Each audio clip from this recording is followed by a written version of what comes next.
Good morning, all. My name is 𝐬𝐮𝐬𝐫𝐞𝐿, and I'm going to just be going through our statement as we begin. To all those who are present, members of the media, fellow South Africans, members of the public and the international community, today we stand before you as united coalition of civil society movements brought together by a common concern for future of our country. The continued onslaught on the indigenous people of the motherland. We stand here having noted the re-establishment of the systems and methods of colonialism. We are mindful of the fact that the problems of our people started in 1652. South African men were used as cheap labor in the farms, and later, with the discovery of the gold, they were made to sell their labor in the mines, where they were constantly abused. In 1834, slavery was abolished, and the demands of the better working conditions and wages started to rise. The challenges of our people continued until the period of 1890 to 1914, when the tensions between capital and labor increased. Black men were then forced to migrate, and their land was dispossessed. For many years, capital continued to import laborers from countries such as Mozambique and Malawi. Today, we have a right to vote, but economic freedom has not been realized.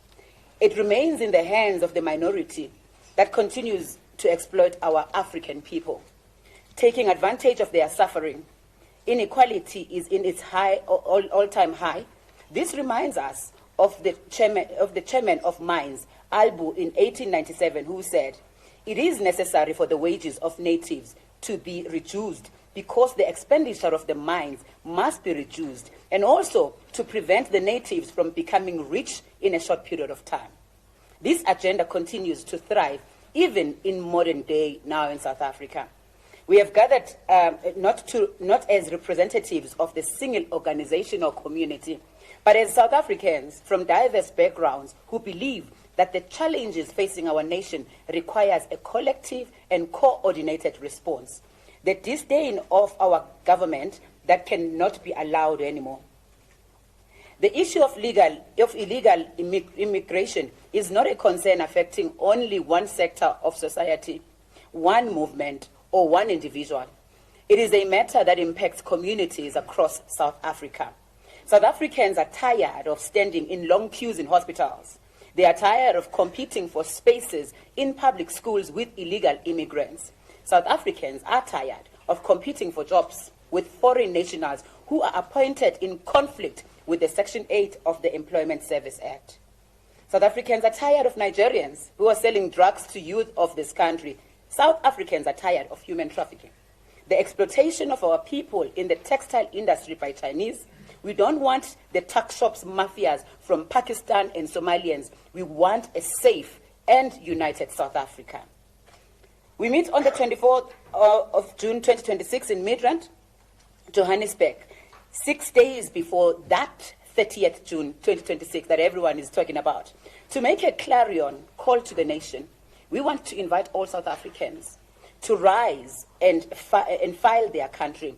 We are calling upon the academics, progressive business people, churches, traditional leaders, political parties, professionals, artists, the unemployed, the prisoners, the homeless, and all foreign nationals who are in the country legally to stand together and fight against the hostile takeover of our country. We call upon South Africans to hold our government accountable. Your vote must never come cheap. We want our government to start respecting their bosses, their voters. We want the government to reconsider their priorities. It is interesting that the acting Minister of Police has dedicated his time to reassure foreign nationals that he will protect them. But not once has he ever assured South Africans that he is going to attend to their concerns. He has blatantly refused to respond to the correspondence, but today he is prepared to spend 600 million against South Africans. The Human Rights Commission has become a human rights commission of foreign nationals, with no clue on what South Africans are experiencing. The national interest, and this is why it is important to defend the sovereignty of the Republic. We note with grave concern that yesterday the Human Rights Commission organized a gossip session where South Africans were ostracized and their personal information posted in the public platform without the Human Rights Commission condemning this behavior. All that we want is for the government to fix our borders by installing a fence. We are the legislation to be amended to allow BMA to operate inland. We want the budget of BMA and Home Affairs to be increased.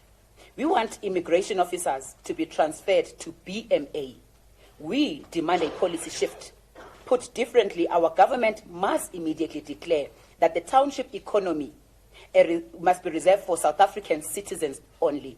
The township economy must be reserved for South African citizens only. Legislation and bylaws must be amended to give effect to this policy position. We demand a massive rollout of the deportation program for the next 6 months. This which will include, in particular, the deportation of undocumented Nigerian nationals, Somalians, those from Pakistan, Chinese, and illegal immigrants in general. We have been trying to engage with the government over the past 12 months, and it is clear that our government does not understand what we want. This was confirmed by the address by the President. While we remain disappointed, we are not despondent. We still believe that we can still find solutions for our problems. We also believe that if the government takes time to listen, we will find each other. We commend government leaders who have tried to meet us halfway by accepting that there is a crisis and who are trying to fix the problem with us. The Mayor of 𝐿𝐵𝐿𝐵𝐿𝐵 in KwaZulu-Natal, Councillor Mjeza, the Premier of KwaZulu-Natal, Mr. Thami Nduli, and the Premier of Gauteng, Premier Mr. Panyaza Lesufi, for recognizing the need to echo the voice of the people on this matter. We have noted the silence of the Minister of Home Affairs, who at the time of need has elected to hide behind the energy of his deputy, and we are left to wonder, why does he remain mum? We note the silence of many political parties and academics. We see you. We can't help but remember the words of Martin Luther King. In the end, we will remember not the words of our enemies, but the silence of our friends. Many questions have been asked about what would happen on the 30th June 2026. The government has issued a statement saying it is going to spend 600 million as a result of the 30th. It has ensured that no police officer takes leave on the 30th, but not once have they tried to engage with us. That's what this government does. It plans for the citizens and against the citizens, but never consults the very same citizens. It is interesting that when the same demonstration takes place in Europe, government and the media refuse to refer to it as xenophobia or act of vigilantism. But when South Africa, South African citizens fight against lawlessness and trying to prevent South Africa from becoming a failed state, then we are called names. Section 32 and 34 of the Immigration Act is instructive that all people who are in the country illegally must depart, and that the state must deport all illegal immigrants. Section 38 states that no person shall employ an illegal foreigner. We are not calling for violence, but for government and the business sector to respect the law. It is that simple. No one will be violated. No one will be killed on the 30th of June. And no looting. I repeat, no one will be violated. No one will be killed on the 30th of June. And no looting will take place in our name.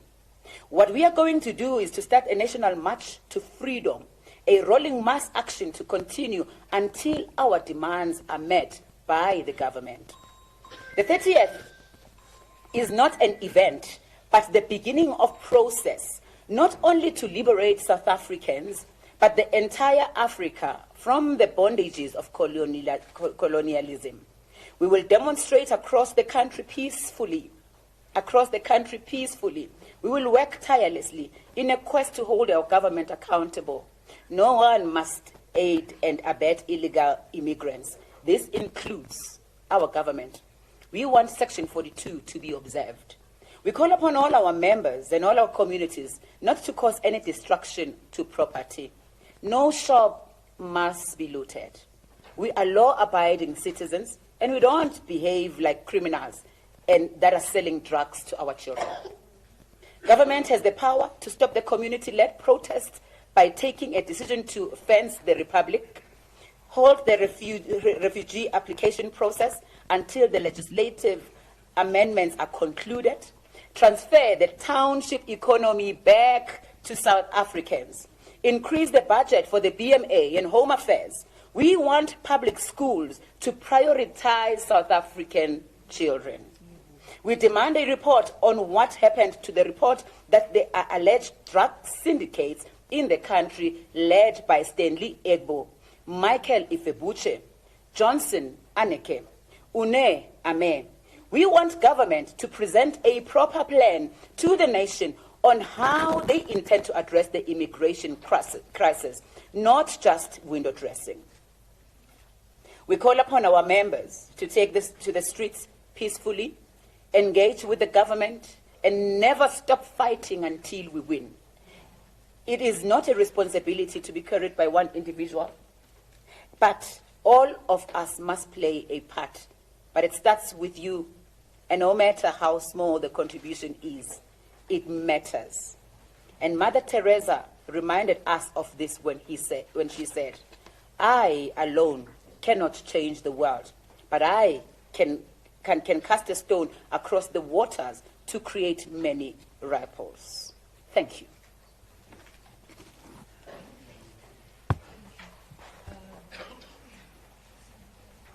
Good morning to everybody that's here.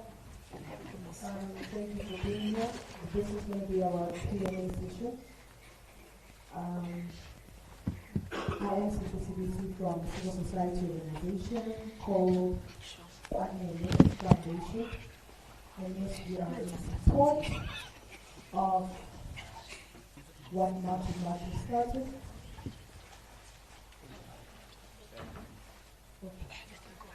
Before we go into the Q&A session, I would like our leader to please read the declaration. Who's reading the declaration?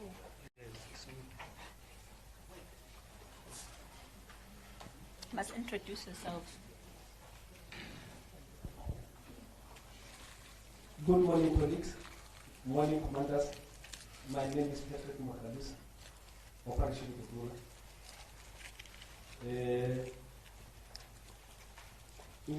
We are citizens of this country.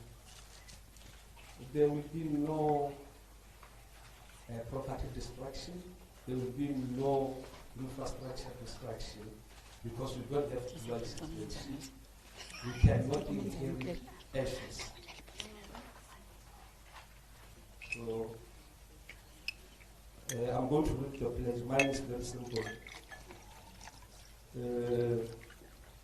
With the coalition of allied civil society and civil organizations gathered in Midrand at Protea Hotel in South Africa on the 24th of June 2026, united by a desire to free South Africa from the bondage of apartheid and colonialism, of a special tribe, being guided by the Constitution of the Republic of South Africa as the supreme law of the country, with a sole existence and the founding values being the rule of law. We noted with great concern the pain and suffering visited of our people by oppression. United in our diversity, we make the following declaration. We commit ourselves to engage as a united front in the war against lawlessness, irregular migration, the violation of the human rights of South African citizens, the voters, the taxpayers, the youth, and in general the poor and downtrodden citizens. Recognizing our history and being mindful of the present challenges, we vow to dedicate our lives into ridding our country of any lawlessness, including irregular migration. We commit ourselves to a cause of self-discovery, the building of United Africa, the Pan-Africanism that works for all African countries. We reject any assertion that Pan-Africanism is defined by the Declaration of South Africa as a welfare state, whose responsibility is to take care of the entire citizens of the globe without play a pivotal role of making sure that the 54 countries of Africa have a viable economy and the governments work for their people. We confirm and declare that our organizations stand for peace, unity, the enforcement of our laws, and that our call is a peaceful demonstration of our people's anger and disappointment against the state, and that our people must protest in non-violent manner. We reject any form of violence, destruction of property, and looting as a form of crime. We further reject and question our government to desist from creating an impression that there is violence where it does not exist. We declare that our people will continue to protest peacefully and until our demands are met. The progressive forces shall not stop or call off the fight against illegality until we claim back our country. There was our declaration. Thank and you. We will sign. Thank you for that. We will go straight into the Q&A. I'm going to request that members of the media who have questions, you will raise your hand. We'll take all the questions first. Maybe we'll start with 5 questions, and then we'll head over to the panel. And then over to 𝐬𝐮𝐬𝐜𝐫𝐢𝐻 to respond. I'd like to see a show of hands, please.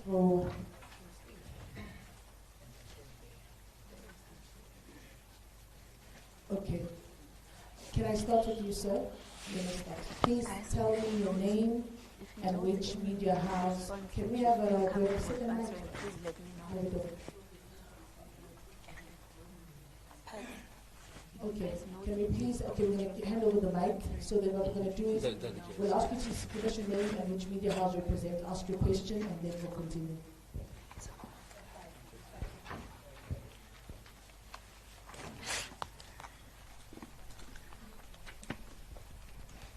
Thank you. Good afternoon. My name is 𝐬𝐮𝐬𝐫𝐢𝐻. I'm from Radio 702 Eyewitness News.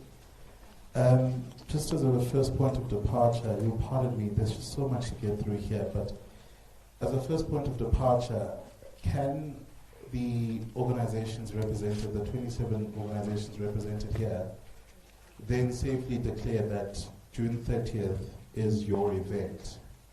And I'll tell you precisely why I asked this question. It's because often, and we've received word that in some areas there has been an application to local authorities, precisely the Metro Police, for these demonstrations to take place. And what the law then stipulates where that is concerned is that if anything, and we're not saying that this is going to happen, but if anything should go wrong, the organizers of that protest or march or demonstration should be held liable. Hence why I'm then asking, can you then say that this is your event? The second question is, have you made applications to local authorities for this mass demonstration in different towns to then take place, so that they're also looking out for you, but anything else along the way? How many sort of people are you expecting to show up? We know that one of the other leaders that we've seen in front of these demonstrations, 𝐬𝐻𝐿𝐫𝐻𝐿, has said that he's mobilizing about 1 million men across the country. On the point of Mr. Ndabandaba, I just wanted to get clarity as to whether he leads a civil society organization. I'm not saying you should answer on his behalf, but we've seen him and Mr. 𝐿𝐿𝐿 at the forefront of many of these demonstrations. So are you guys working together? This is precisely to Mrs. 𝐬𝐮𝐬𝐜𝐫𝐢𝐻𝐿𝐿𝐫𝐢𝐻𝐿𝐿𝐫𝐢𝐻 and 𝐬𝐮𝐻�0𝐫𝐷𝐻𝐿𝐫𝐢𝐻 in terms of what we've seen and what is planned for June 30th. As I wrap up, I think you've stressed on the point that you are essentially assuring that there will be peace. But I want to return to the initial question to say, if anything, because what we've often seen with mass demonstrations, your motive could be pure, but there's always individuals that are willing to sabotage in terms of introducing criminal elements. What happens if things go wrong? Who would you accept liability, in essence? Just the last one. There has been many activities, leading up to this. I did say, please pardon me. And I think many people are also wanting to know, where are you receiving your financial support from? Thank you. We've explained this several times. Hi everyone, Nabila Sheikh from ENCA. I've also got a few questions, but since he's asked some of them, I'll keep it shorter. So in his address on the 7th of June, President Cyril Ramaphosa said, I quote, "The responsibility for enforcing immigration laws rests with the state and the state alone." So what gives, I know, with March and March having declared this deadline initially of the 30th of June, what gives the organization the right or authority to impose this deadline? And secondly, do you agree that this unofficial deadline that has been imposed is actually illegal? How? I think my next question is, how do you ensure that on the 30th, right, that darker-skinned South Africans aren't targeted purely based on the tone of their skin? And will you take responsibility, just to reiterate what Mr. 𝐿𝐿𝐫𝐻𝐿𝐫𝐢𝐻 said, will all of the organizations seated here take responsibility for any violence or intimidation that is actually meted out against any foreign national on the 30th of June? Thank you.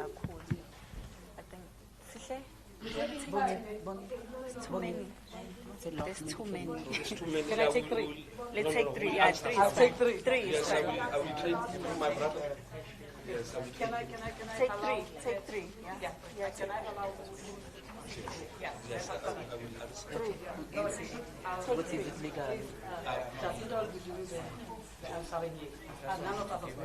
Okay, take three. Take three. It's fine. He wants to answer this question.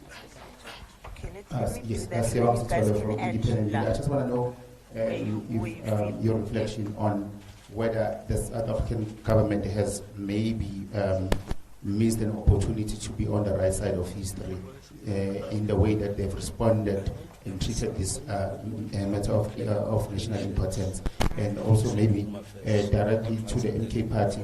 What made the MK party join this particular gathering, and what is their stance? Because I don't see many political parties joining. Thank you.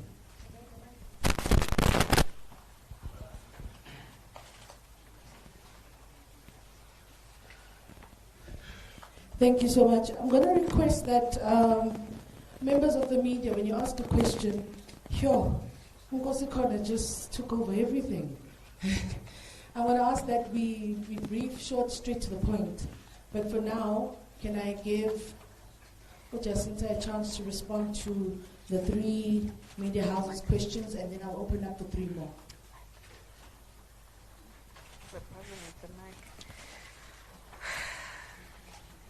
Thank you so much. Good afternoon, everyone. I'll try and be brief because I can see there's a lot of questions that we can expect today. So the first one is, it's our event, the 30th of June. I think I mentioned this in our previous press briefing. I'm going to reiterate what I said. The 30th of June is a deadline that was announced by Phakelo Mthakathi. When he announced it, the South Africans stood up in numbers in support. So it's no longer a Phakela Umthakathi date, it's a South African date. Because South Africans in numbers responded to that date by saying that they also effectively would love to see the country taking shape. And the 30th of June was a deadline given to the illegal immigrants to self-deport. One of the reasons I know for that was because our government consistently complains about deporting people being very expensive. So it was meant as a way to encourage people who know they're in the country legally to self-deport. I'm going to go back to the question of whether we know that it's illegal to announce a date. I'm finding it so strange that it can be illegal to tell people who are illegally in the country to leave the country because they're in the country legally. What is illegal about that? Because it's just a date and an encouragement for them to go home. If anything, they should be taking it to heart because, I mean, it's giving you an opportunity to prepare yourself. This date wasn't announced yesterday, now that everyone's starting to panic now. I think he announced it in April, if I'm not mistaken, where he announced the date. And South Africans, like I said, are the ones that started echoing the date. Because as much and much, the date was not announced by us or any of these civic movements that you see here today.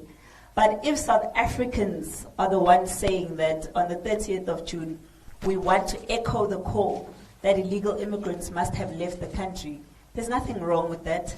And we're standing here to say exactly that the 30th of June was not announced by any of us, but because we are with the communities. We are the ones that know what the communities are saying to us. We are the ones that have seen the impact of what goes on because of illegal immigration. Therefore, if the 30th of June is putting enough pressure on governments and illegal immigrants themselves to go home, what could possibly be wrong with that? I'm sorry, I don't get the illegal part of it. Maybe we can get a further elaboration on what would be illegal about telling an illegal person to leave the country legally while they still are in the country legally. Have we made applications? There have been a number of organizations amongst us that have made applications in various areas, and those will be announced because we don't want to cause panic now where everyone is trying to do 50 things at different times. So definitely, as we always march and we always make applications, we always know our Section 4 meetings, every single one of these organizations have done that. We know what the process requires. And how many people are we expecting? We don't know. That's the honest truth. We honestly don't know. All we know is that South Africans in their majority have expressed that they are no longer comfortable living with people that they don't know, who are in the country legally, who are taking over their spaces. I mean, there are even places in South Africa where we don't feel comfortable going. Our Sunnyside, the Hillbrows, the Point Roads, all of these places. And this is a call to say that we want all of these things to come to an end. We miss the days where South Africa was, South Africa, where you would walk on the streets and there's not 50,000 people selling and you fall off the streets and nobody in government sees that as a problem or a reason to enforce their laws. But tell them about March and March, suddenly everyone remembers the law. And then, are we working together? Yes, I think that's why we're here today, to say that we are working together. And it's not a working together because of the 30th. I must emphasize this. These organizations, I think majority of them have been in existence even before March and March. But for some odd reason, it's like this is a March and March thing because I don't know why it's a March and March thing. I honestly don't know. But all of these organizations have been at the forefront of calling out government for the issue of illegal immigration. And not yesterday, mind you. For years, we've been asking for the same thing from government over and over and over and over and over again. Maybe now, because there's a whole hype around March and March, now people are starting. I think maybe the difference here is that these organizations have been working behind the scenes. Maybe for the first time when March and March said, get off your phones and be seen on the streets, is the reason why people started taking this issue seriously. Because all along, we've been saying the same thing and government has been ignoring us. And I think for the first time, governments can actually see that there's real people behind cell phones, because we have been complaining about this for years. And you're asking what happens if things go wrong. And I've been listening to the language all this time. Everyone, are you going to take responsibility? Are you going to take responsibility?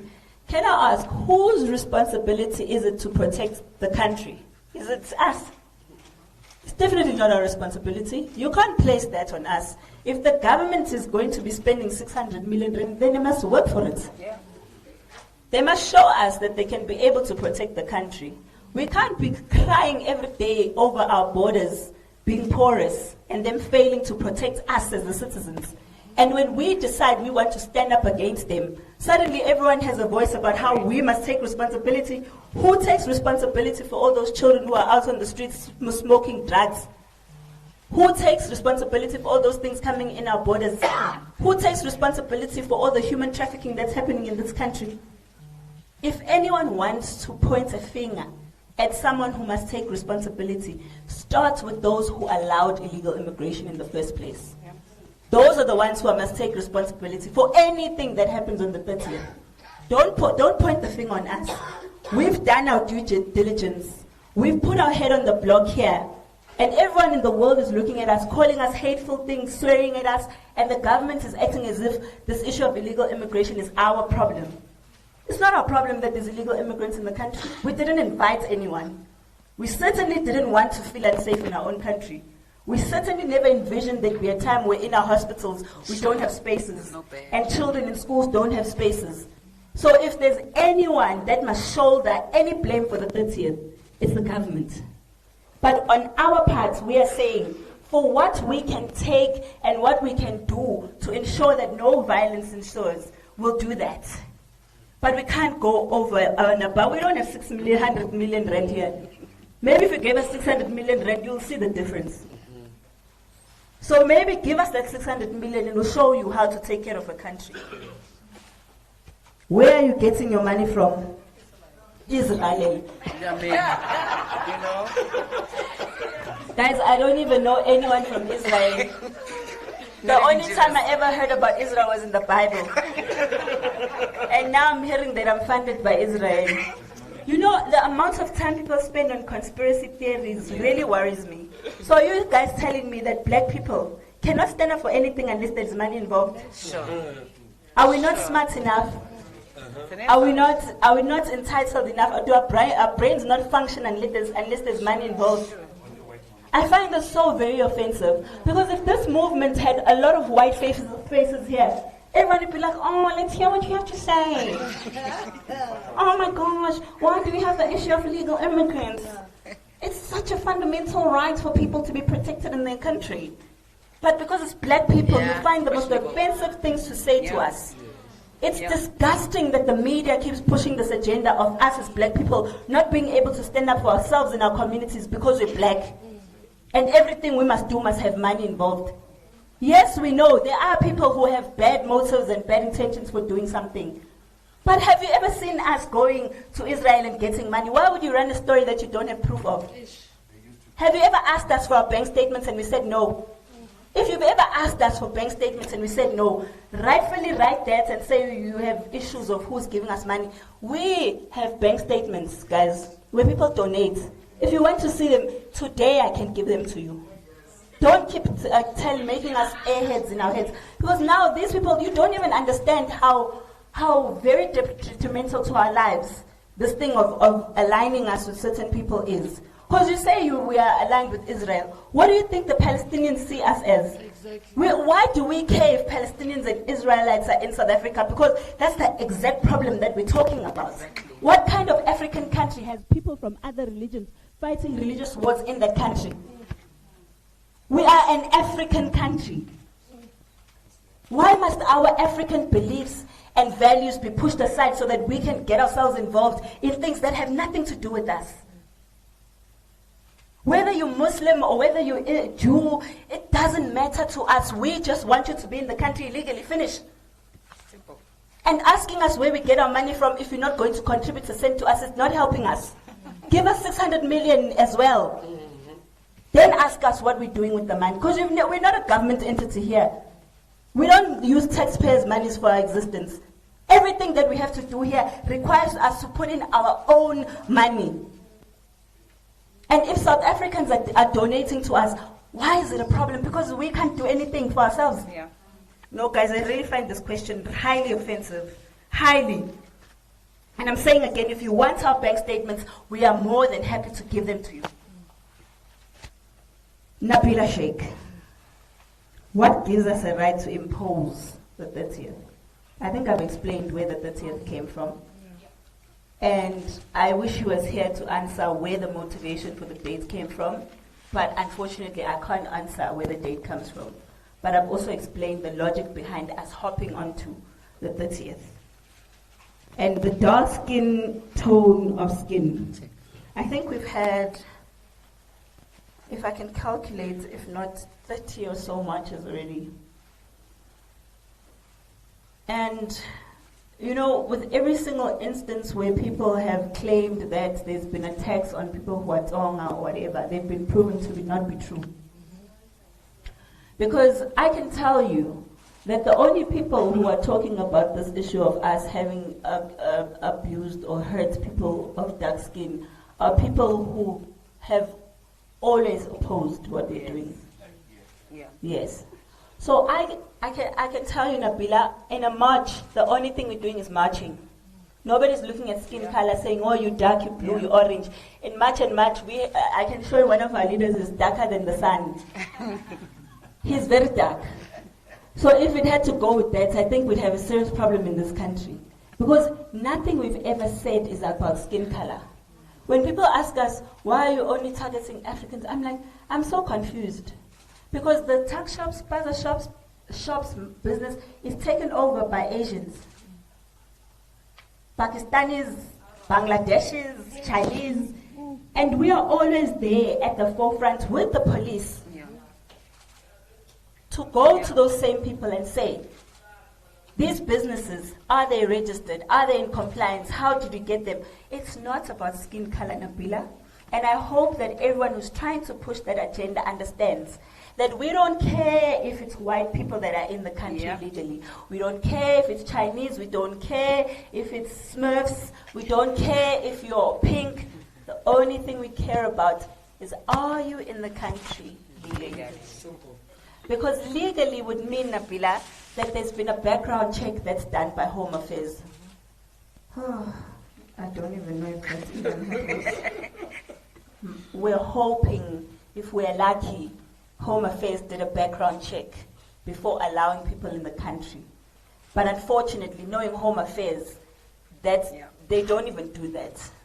So that's what we're asking for, that we want people to come into our country and do the right things and be positive influences in the country and bring about positive change, not economic migrants.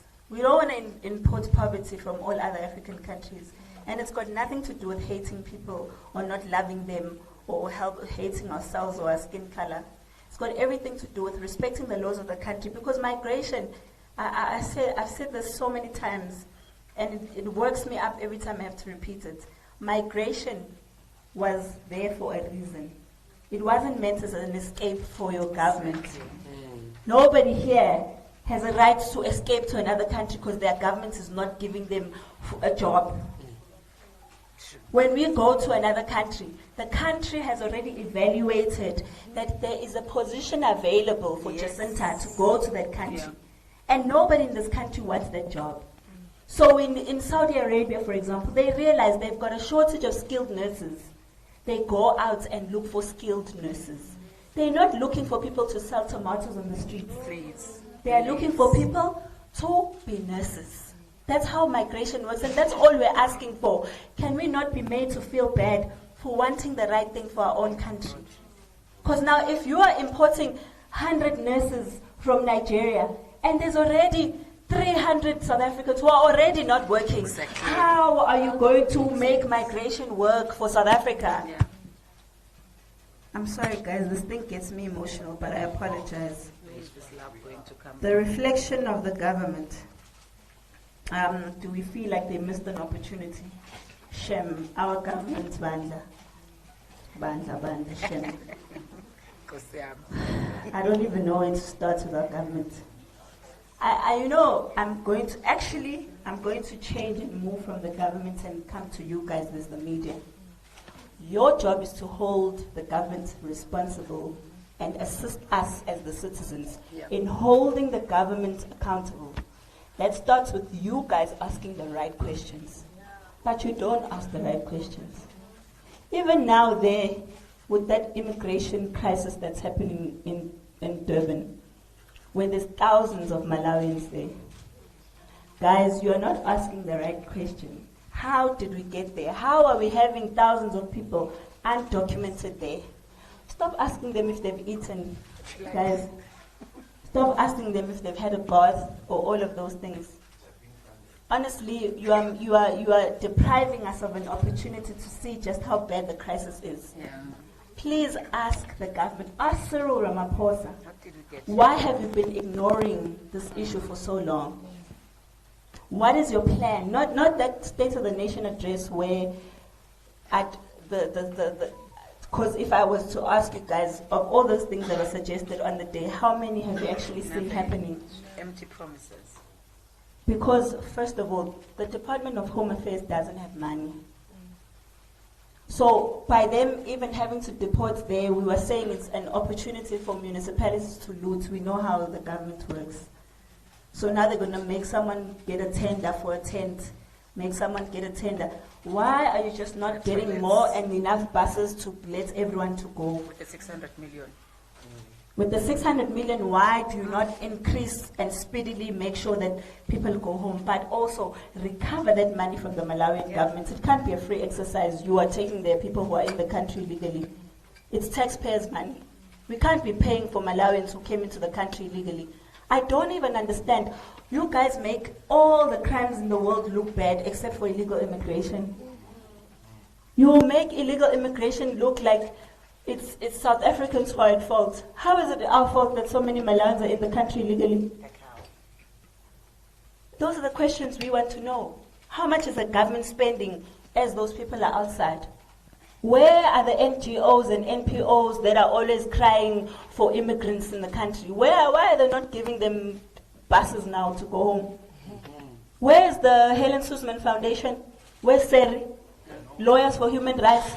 Where are them gift of the givers? Where are them? Don't give them food. Give them transport to go home. That's what they want. They don't want food. They want to go home. And you started the exercise of taking out money. Those are just Malawians, Shem. You still have Nigerians, Ethiopians, Somalians, Zimbabweans, Mozambicans. So save your money. You're still going to need it very much. And the MK party being present. Actually, this is the civic movements in representation. I think my brother from the MK came to show support after seeing the invite. Because honestly, like I said, even with this, I was hoping they would have projected the organizations that are part of us today. It's only civic movements, because Operation Dudula is here as well as a civic movement, because they've got two wings.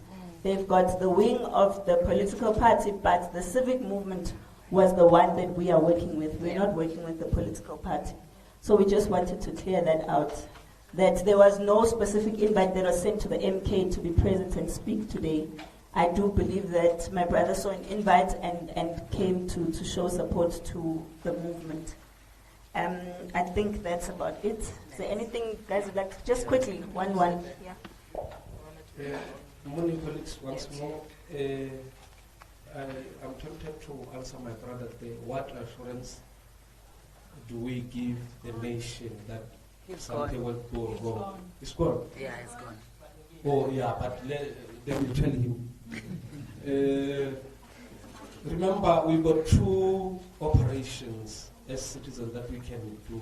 One is a march, which is protected under Section 4 of Public Gatherings Act 2005. And then Section 4 committee will decide what time are you going to march from here to that side, And then what time are you going to finish? Then if something goes wrong after that, it's not our duty, like our sister is saying. Then the government has got 6 million. And another thing, yes, is that. Sorry about that. Sorry about that. We're going back to the Q&A. I think any other civil society organization that might have something to say, they'll be given an opportunity at the end. 3 people in the media will take you, sir, will take you, ma'am, and will take you, sir. And then I will request that you immediately just your name, which media house you're from, and then we go straight into it so that we can be able to run a very swift conversation. Can you please help with the mics? Thank you.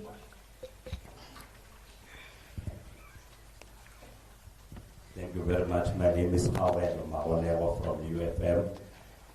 I'm going to be busing in people from KZN into other provinces, if yes, with specific ones. Yes, I'm asking this deliberately because I covered the previous march here in Pretoria, and people certainly, scores of them, were bussed in from KZN. And secondly, Continue. do you think you have been careful enough in your rhetoric? I'm tying this to that question that sometimes this seems like a tribalist kind of a movement. Do you think you've been careful enough in your speeches as leadership? Yes, since I would have seen your video just the other day where you were saying all foreigners must perish.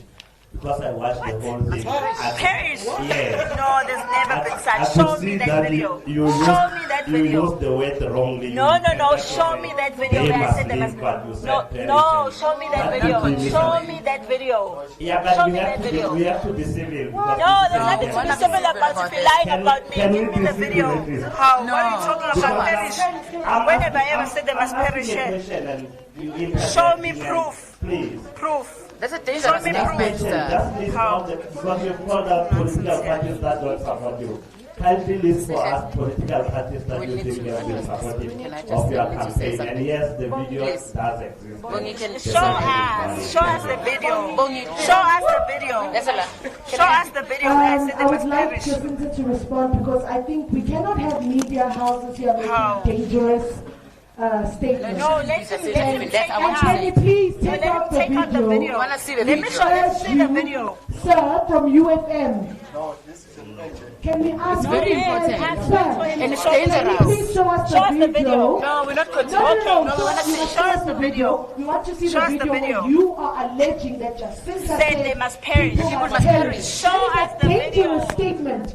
Show us Show the us the video. video. I want the media to make record of this. Yes. That this Show gentleman the video. from UFM No, show the has video. said, and Show please the show us video. the No, we are not video. continuing. Show us the Show video. us. Let's project the video. And then we will project it for everyone to see.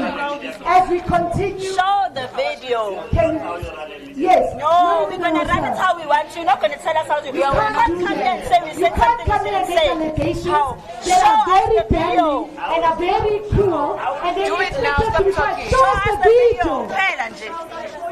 Right. Can we please proceed to the second He's journalist? not even South African, this Can we guy. give the second? No, can we but give give the him time to show us the video. Okay. And let him show us the video. Wait, he must show us the video. He must show us. He must show us the video. Oh. He must show us the video. Come here and say nonsense here. Oh. This is wrong. It's very dangerous. You can't continue to say Why am I saying people must perish? Why would I say people must perish? Can you imagine? That's a dangerous statement. Can we continue to the second journalist, please?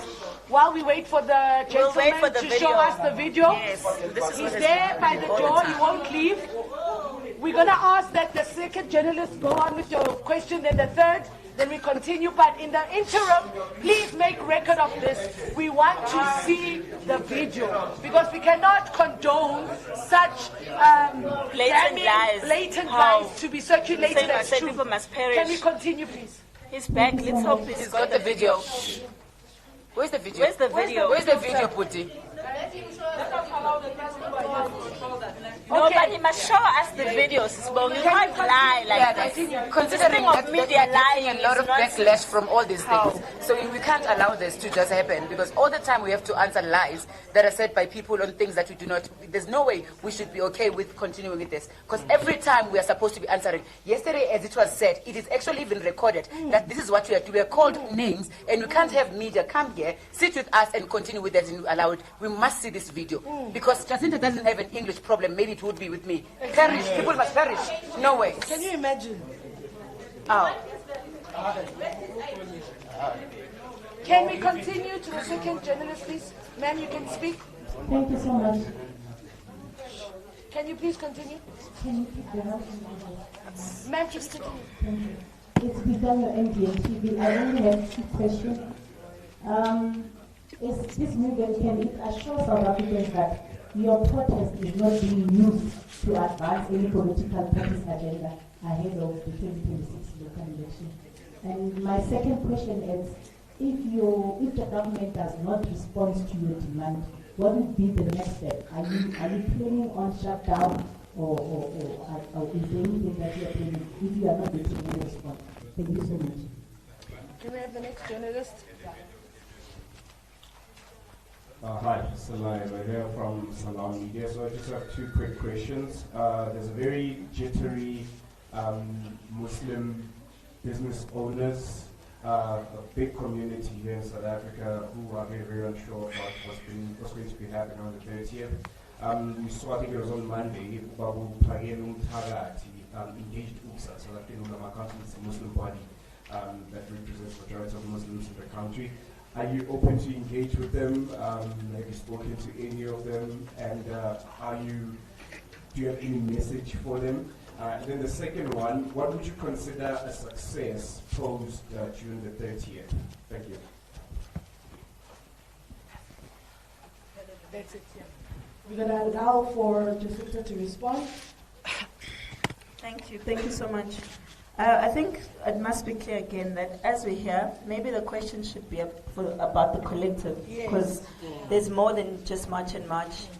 It's not a March and March presser, it's a collective organizations. But just to answer the issue of busing people that Uputi over there insinuated, there was one bus that was from Durban, KZN, that went to the march in Pretoria and in KZN. That was the only bus that was there.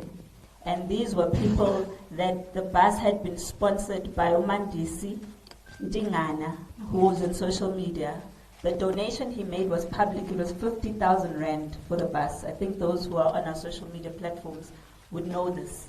We took the 50,000 rand and we paid for the bus to come to Johannesburg and Pretoria for that march, because the people of March and March in KZN had requested to be part of that march.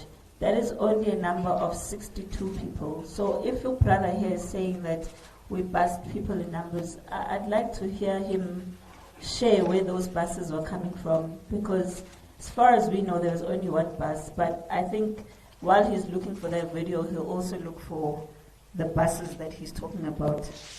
And in terms of, I'm not going to answer this thing of rhetoric. The protest used to advance a political agenda. I think as March and March, we've been very clear in the stand that we will talk to political parties. And we do that deliberately because we are not in Parliament. And there's a number of policies that we want to be changed in Parliament. And that's not going to be changed by us because we're a movement. So when we engage political parties, it's with that in mind, firstly. Second of all, it's also to understand that where political parties stand with the issue of illegal immigration. Because when the local government elections happen, we are not a political party, I repeat. When the local government elections happen, we want each and every one of those political parties who agreed to fight the issue of illegal immigrants to not change. And we will be there holding them to account to say that you said when you are a mayor or when you are a councillor, you will enforce municipal bylaws that allow you to bring back the township economy back to the hands of South Africans. And that's why we engage political parties It's not because we think that it's going to advance anyone's career. I do not believe that South Africans are not smart enough to see people who are playing them, who are trying to advance a political career. Unfortunately, it's happened before.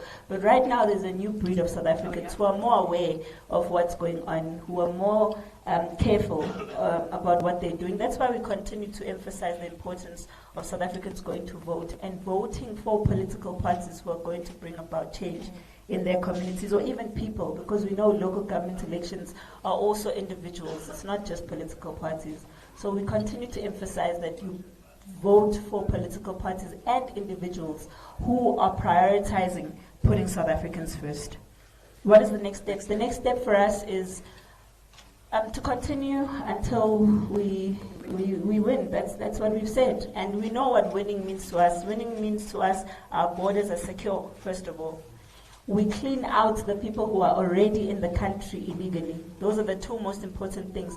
Prevent those from coming in who are outside, and those that are already inside, we make sure that we politely and happily take them out of the country.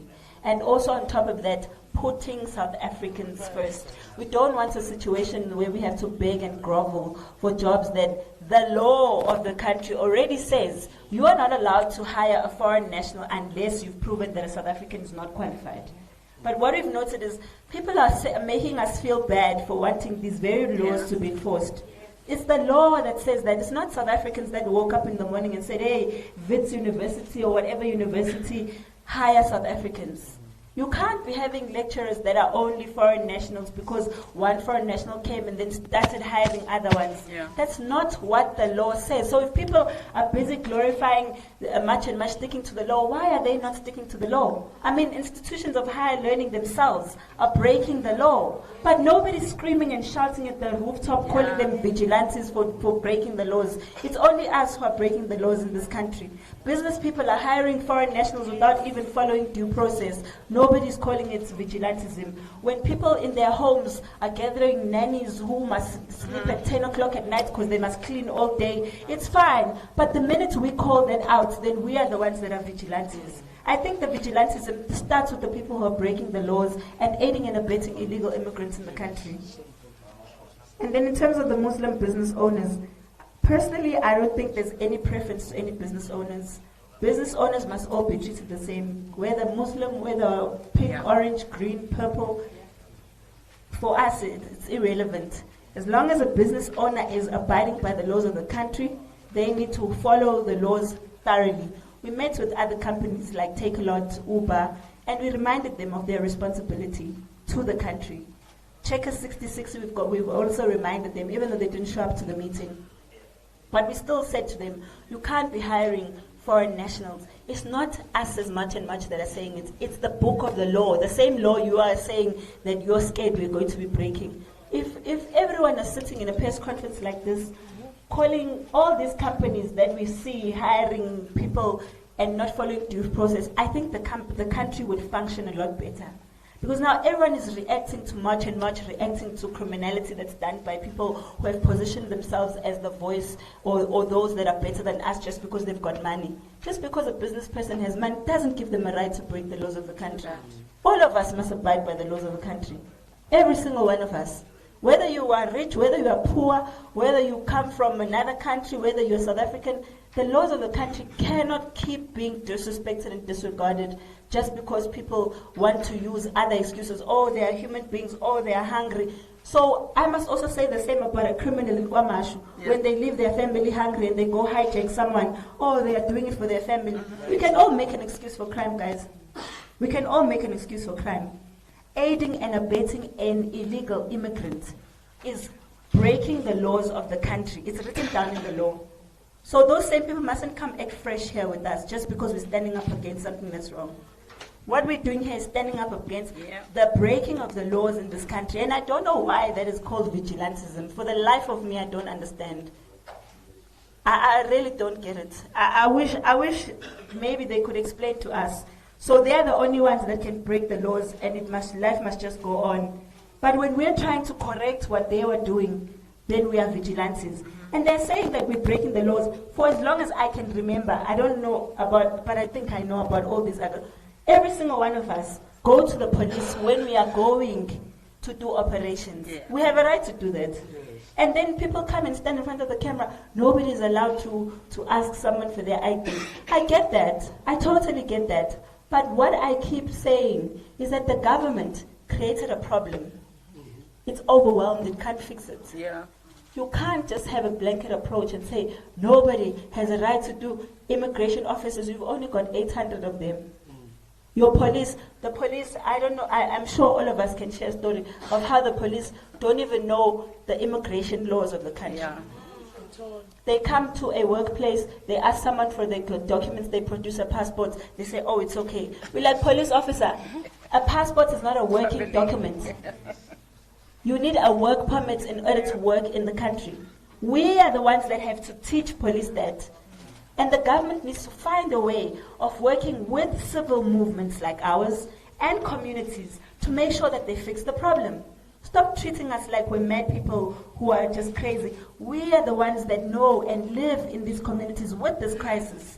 They're not in Sandton. Illegal immigrants will never be living in numbers in Sandton and all the places where you live with your high walls and your blue lights.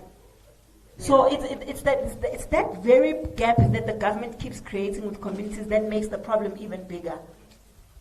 And then, what would you consider a success? Or what would we consider a success? We would be very happy. I just saw the Libyan government. The Libyan government went and banned 4 countries from ever coming into their country. Whether it's right or wrong, I'm not entitled to say. But I'm saying, as a government, they said, this is not working for us. Therefore, we're not trying to please the rest of the world and make ourselves look good by taking in more people than we can afford. We've seen the UAE saying they're banning Nigerians.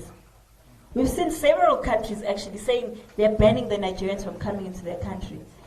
Tina asked shame, we have to sit every Sunday and watch them on 𝐼𝐶𝐵𝐿𝐿, and they say all kinds of things, and then they come back the following week again, being arrested for the same drug possession every week, and the government has never, not once, said anything about it.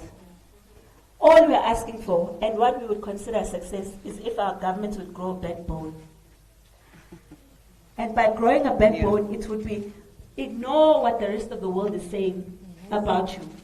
Stand firm and speak about the crisis that is the immigration crisis in your country. And the effects of it, you can see.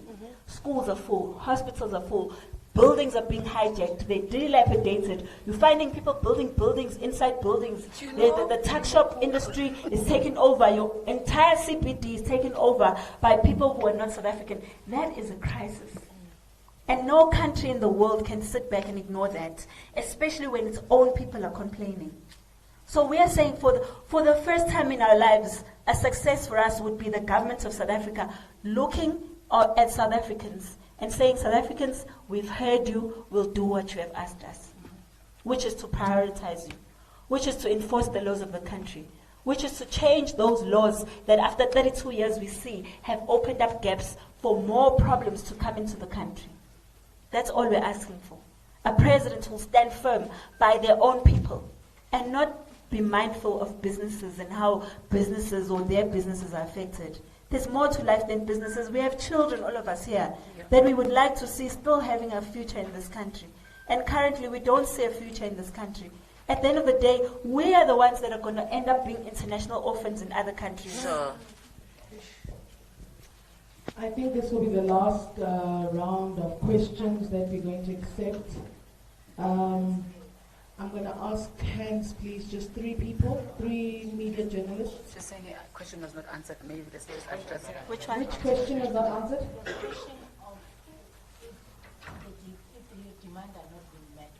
The next step. Look, I think we'll move to the next step. For us as civil movements, like when I was on TV and I said we'll see, I don't know how that was interpreted as a threat by 𝐸𝐵𝐿𝐿 Mbalula, who decided that I'm threatening the government. Because saying we'll see means we're still going to sit down and discuss it. But like I said, from the 30th of June onwards is when we intensify.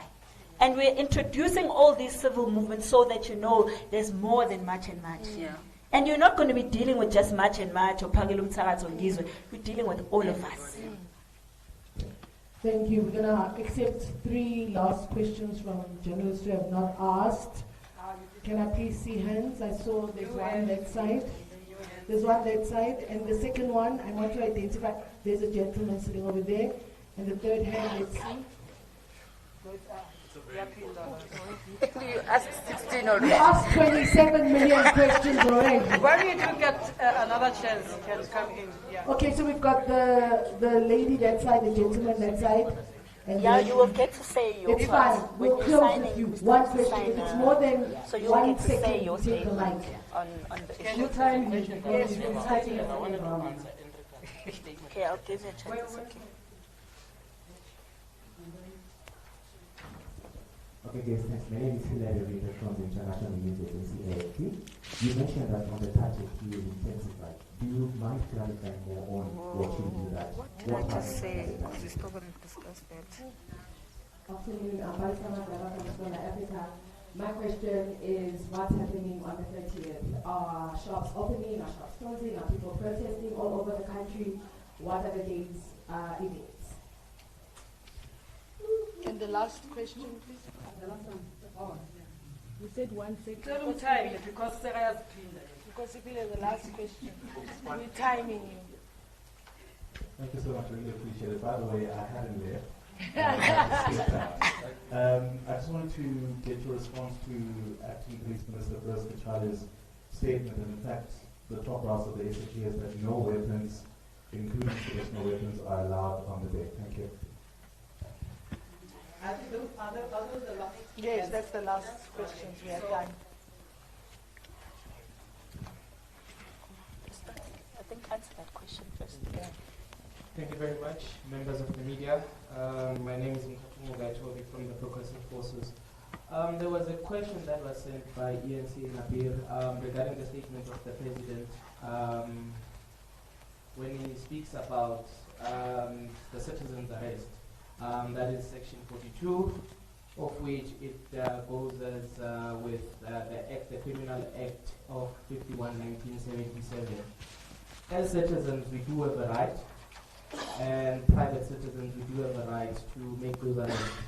Now, when you are going to the section itself, it speaks about a Schedule 1 offense. There was a court case that happened in 2022 of a Malawian who obviously not in part with Immigrations Act 13/2002, it was found into the court that it was a Schedule 1 offense. So as citizens of the country, we do have that right. So that's where we are. Thank you. Thank you. Can we get the answers? What was the question?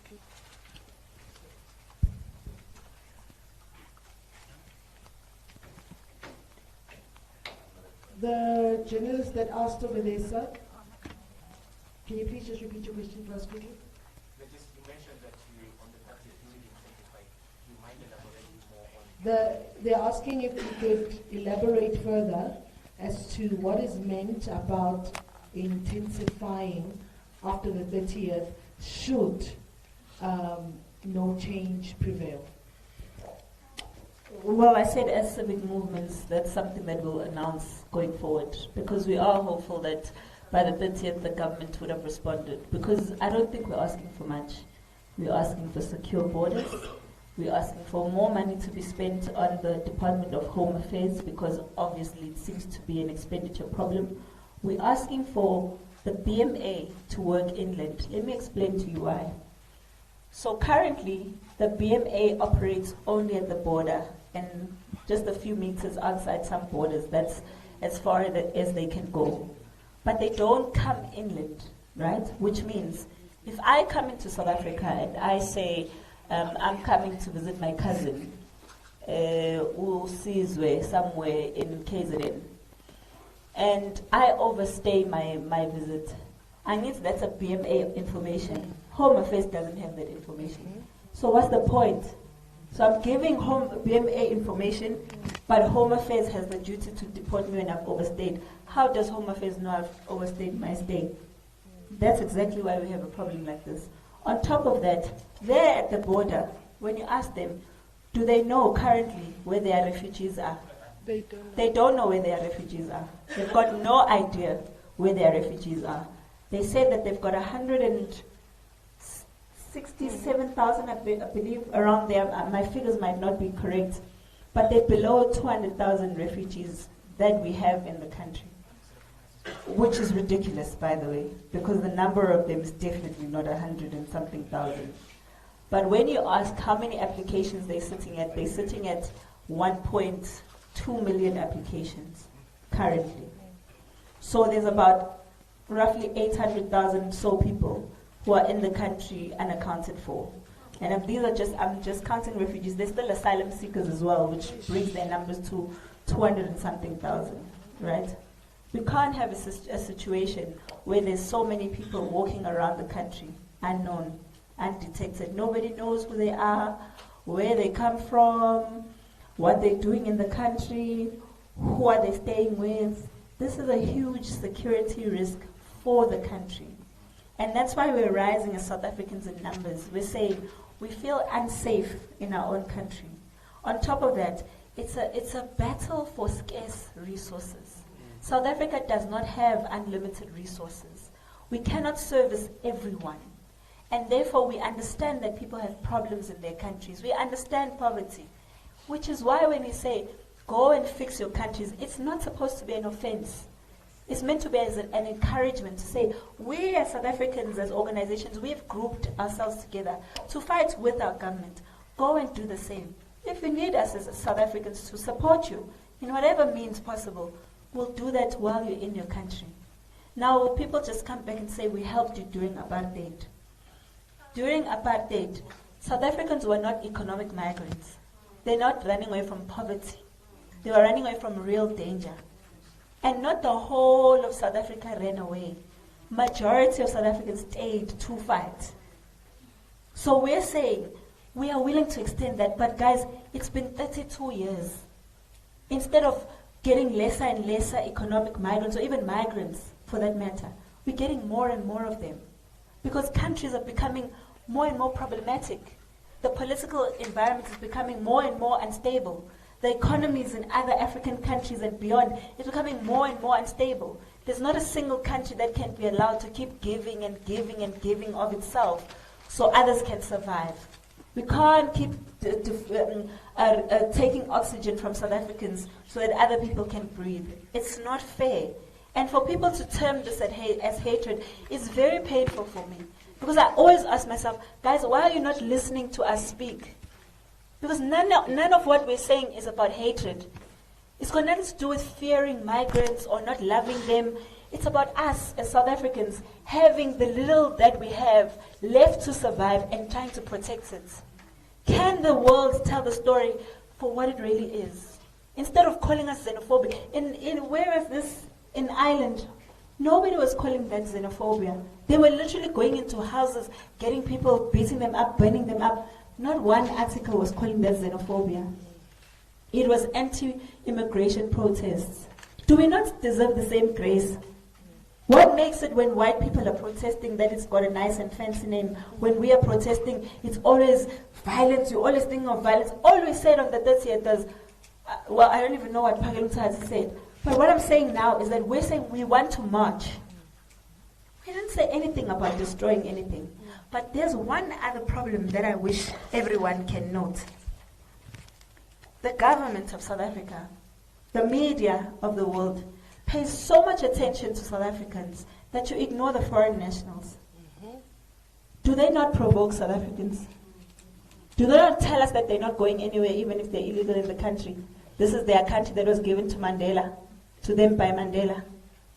We've got things here, we'll go when we decide to go. Those things are provocative, and it's not fair that the media is not listening to us when we say, we are saying we are not going to have any violence. But foreign nationals themselves are provoking South Africans.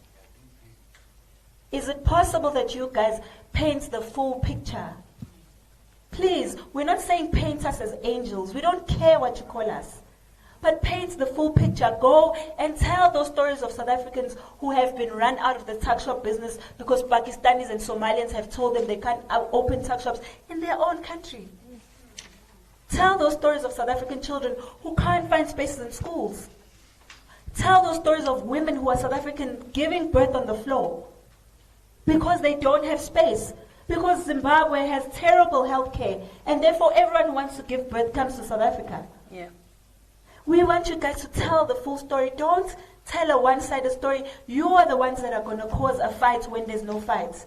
Because someone who's in the country illegally shouldn't even be protected. They must know, I'm in the country illegally, therefore I must go. Why is it so painful to tell someone who's in the country illegally they must go? Why are NPOs getting worked up and NGOs getting worked up? Daily Maverick every day and Ground Up have articles every day about xenophobia in the country. Ask them to tell us about those children who are dying in spaza shops, not a single article. So it's us who must die. Yeah. It's fine when it's our children that are dying, it's okay. No media finds that problematic. You guys don't think it's a problem when we're watching 𝐼𝐶𝐬𝐿𝐾 every Sunday and Nigerians are caught selling drugs every Sunday? That's not a story, it's not newsworthy. The only newsworthy thing is when a foreigner gets scratched. Oh, they scratched the foreigner. Yeah. What are the day's events? The day's events is that the same marches we've been having and conducting, we just want them to be countrywide. We never said anything about a shutdown. We didn't say anything about a shutdown. We didn't say anyone mustn't go to work. We didn't say anyone is going to be harmed.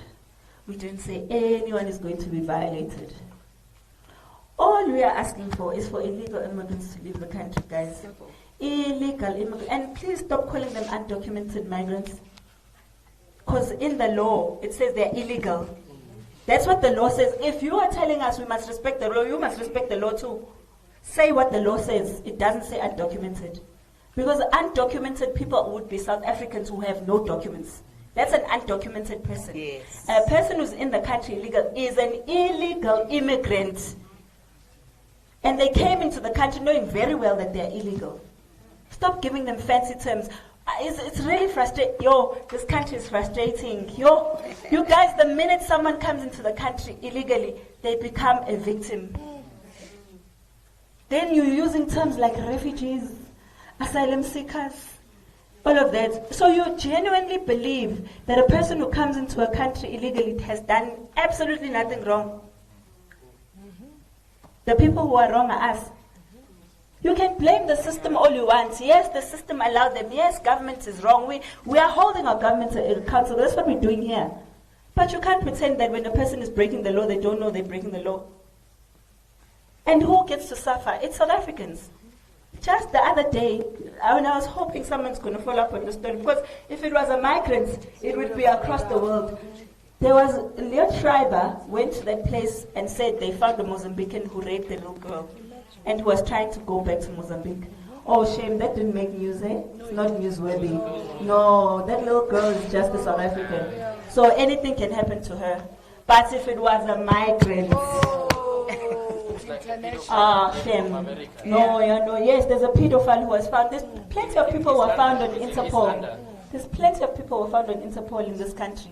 But it's never a story, Shem. It's not worth news. No. But talk about march and march. Oh, we are the vigilantes. We are the Afrophobic. We hate people. We're xenophobic. So you tell me, when someone comes into your country illegally and they start setting themselves up, living in hijacked buildings, doing all of these things, giving children, is that love?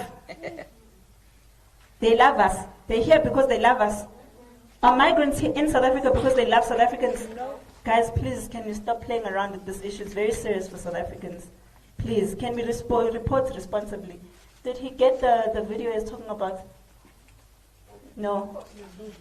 Of course not. I want to just forge ahead. I think Jacinta answered everything. The man with the video, we yet to see the video. I think it's 𝐾𝐭. It's just propaganda that he wanted to come and spew here from UFM. In our presence. In our presence, and we won't allow that.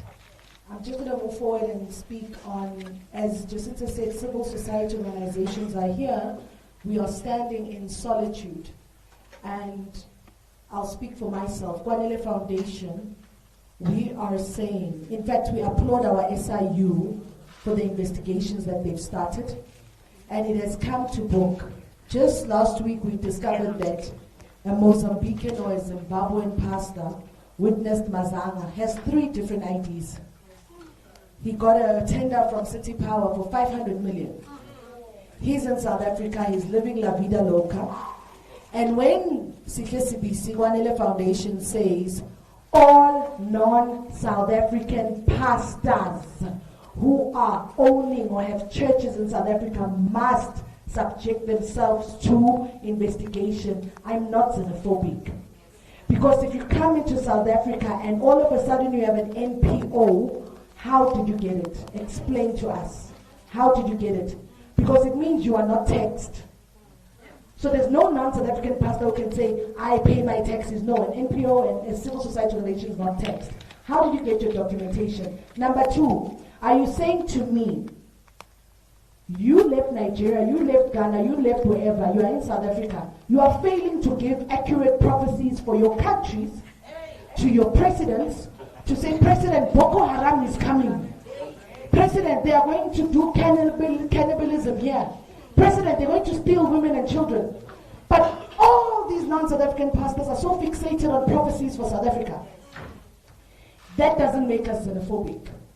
We are just saying, if indeed really God called you, I don't believe God is a cruel God, that he will make you leave your country, come to South Africa, you use church as a front, you are peddling drugs, human trafficking, money laundering, you are coming here with your wives, then you are divorcing each other and pretending to be brother and sister, you marry our sisters just for paper, few years later you divorce the sister, you go back and marry the one that you said is your brother or your sister, just to reignite your marriage from wherever you come from, and then our children are subjected to abuse, human trafficking that's happening, and you are using the title of pastor as a front. We have South African pastors. We have men and women of God in South Africa who can preach, teach, prophesy, and do everything. We have the fivefold ministry. Why are they quiet? Why are they silent? We are not xenophobic, but the abuse that happens behind the churches, and the reason why most of them get away with it is because why? Church. You think, no, it's a church, it's glorious, hallelujah, amen. Abuse will never happen in there. So all non-South African pastors who are in the country, please subject yourself to investigation. If you have nothing to hide, the SIU is doing something good. They are starting from in the beginning. If you say, I've been here for 26 years, great. SIU will go back to 26 years ago with you to start unfolding, to say, right, you came with a visitor permit, holiday visa. What happened? How come 26 years? And they will fetch and find all those people you married and everything. And my brother, my father, my sister, my mama, my papa, my daddy. If you did nothing wrong, you will not be afraid. I say this because this declaration that is before us as civil society organizations, I'm going to sign it and say, because it says we confirm and declare that our organizations stand for peace, unity, and the enforcement of our laws. And that our call is a peaceful demonstration for our people's anger and disappointment against the state, that our people must protest in a non-violent manner. We reject any form of violence, destruction of property, and looting as a form of crime. So I'm going to sign it as 𝐃𝐨𝐵𝐶 from 𝐾𝐿 Foundation, and then we're going to move on to other civil societies to sign it. Oh, you're holding for me. Oh, gosh. See the power in servanthood. So as I sign this declaration, I, 𝐃𝐨𝐵𝐶, as the founder of 𝐾𝐿 Foundation, and who is saying we are tired of pastors, mamas, daddies, papas, using church as a front to peddle drugs, human trafficking, whatever that they're doing. And we're saying, papa, mama, daddy, if indeed you are here legally, 26, 40 years, subject yourself to investigation so that if you are here legally, you will not be let to go.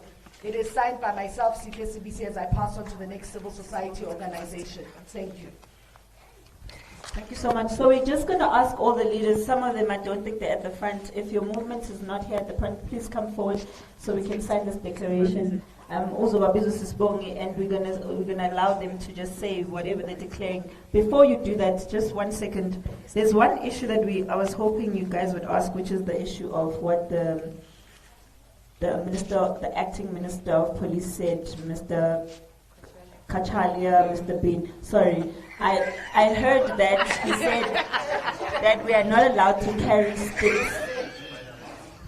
So I just wanted to say that we're still going to check if that legally is correct.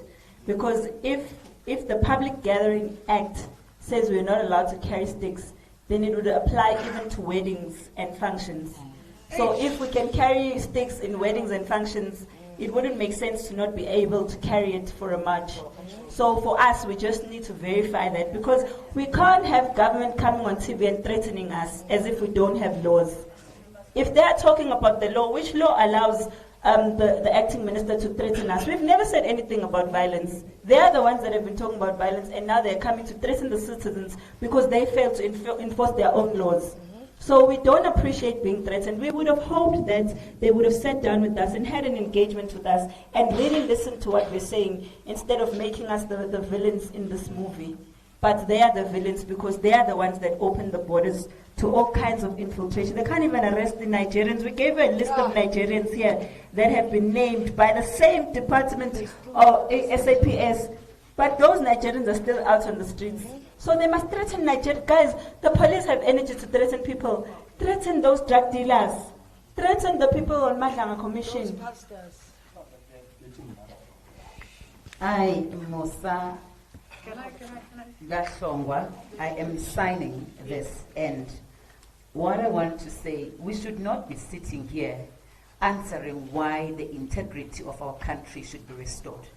And also, what I would like to say and make it very clear, South Africans, you will never be able to change the system you are not ready to provoke, unless you poke holes on the system of the people who are very clear they do not care about you. That's why we're going to have to stand and have this change.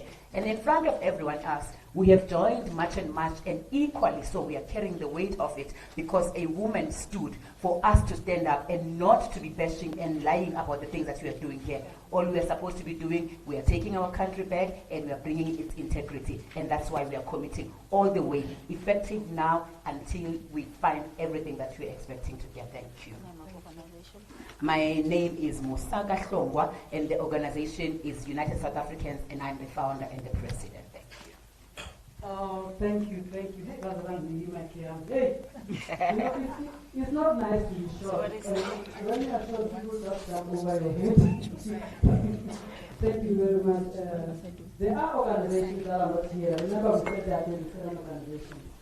So, but they are with us, those that are physically here, they are here, but I'm going to call on all the names of the organizations here, and those that are here physically, and those that have sent their reps, they will also, I'll give the mic over to them so that they can also make a declaration. So every member that is here of the civil organizations, they are going to, there's a very beautiful video that was supposed to be shown from the, but I don't know what happened. It's a very beautiful video. You could have seen it. It's very beautiful. So, but anyway, it's not a train smash. I'm going to call on all the organizations that are here. So all the organizations that are here, I'll call their names and acknowledge them, each one of them. I have progressive forces. Can they raise their hands in presentment? I've got Mabahambe. Abahambe. President, we have Raisa. The other names there's Raisa. Yeah, I know. There's Ramsa.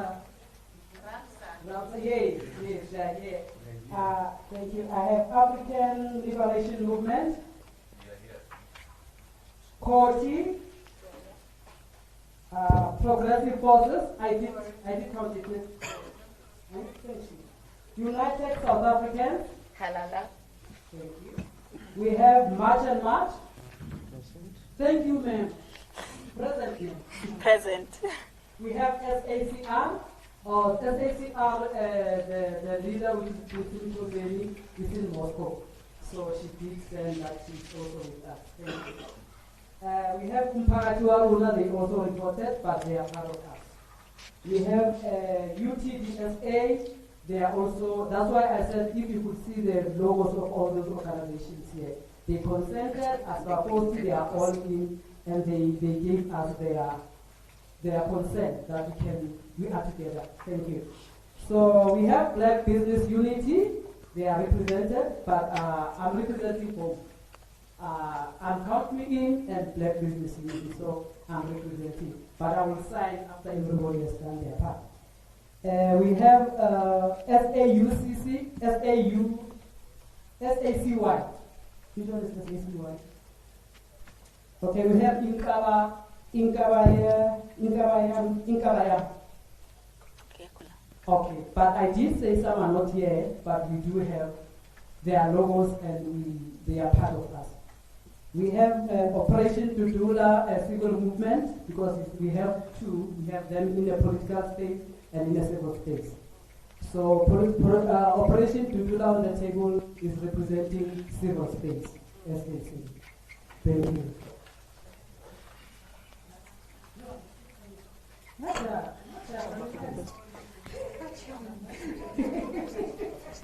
So I have Katalin Na. Do we have anyone from Katalin Na in the? No, they are not here, but we do have their consent.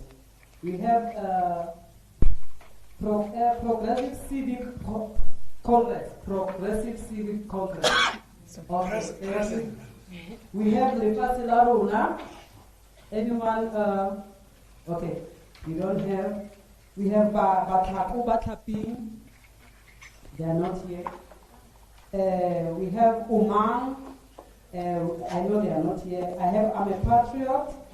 We have Uhukanya Welanga. We have Bambu. We have Lako. So what I'd like to say now, before I will even give over to our Patriots, the other organizations, remember this initiative, we have representatives in all the 9 provinces. So if you ask about the state of readiness for the 30th and all the questions that have been asked about safety, we have 9 representations. So it will roll out. Keep watching the news, our social platforms. That's where you get all the information regarding the readiness, the state of readiness, and everything to do with the 30th. That's how it's going to be. So I'll start from my left to my right, and all the organizations can give me that declaration so that I may have this and line. Thank you. And also, do that. Can you listen?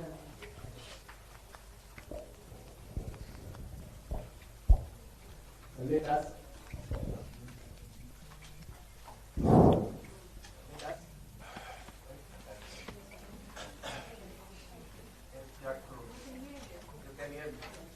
Okay. I salute all the leaders. And then I'm Roger from African Liberation Movement. And this one is up. I'm sorry. And who face Nkumbuzi, so today, right, put South African first, President. Thank you.